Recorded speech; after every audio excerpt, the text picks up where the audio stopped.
In this video I'm going to show you how I sketch with a brush pen by using only solid shadow shapes and lines. This exercise is especially good for the beginners. The ability to see a shadow shape clearly is one of the most important skills to get better at drawing. Once you get better at it, it will be much easier to master the halftones. So let's start with a pencil sketch and establish the basic proportions for our subject, the basic relationships of height and width.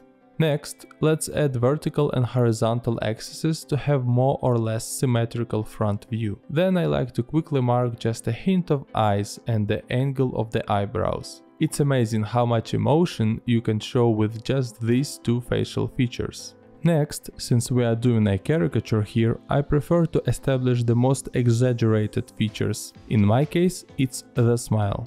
Let's pause for a second and see if these basic lines work on their own. If they do, that means that the basis for our drawing is good, and we may proceed with more detail. Once the wireframe of the face is established, we can focus on the design of shadow shapes. To recognize shapes more easily, you can try squinting your eyes, and the shadow shapes will appear more prominent.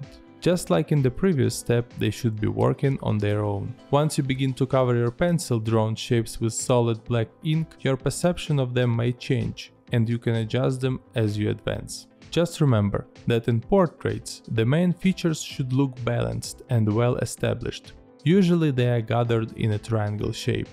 I like to ink my drawings in diagonal, from top to bottom corner, since it reduces the chance of making a smudge. A good way of thinking about this style is that your drawing is like a blanket sewn out of many pieces of fabric. Each shadow shape is a little square of fabric, and your details drawn with lines are the stitches that keep it all together. Once all of the lines are done in ink, you can erase the pencil lines to make sure that the graphite tones are not skewing your perception of the ink lines.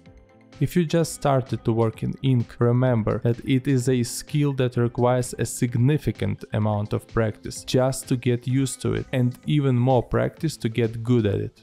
But the foundation of good inking is always a good, solid drawing. I hope you found this helpful. Best of luck with your art.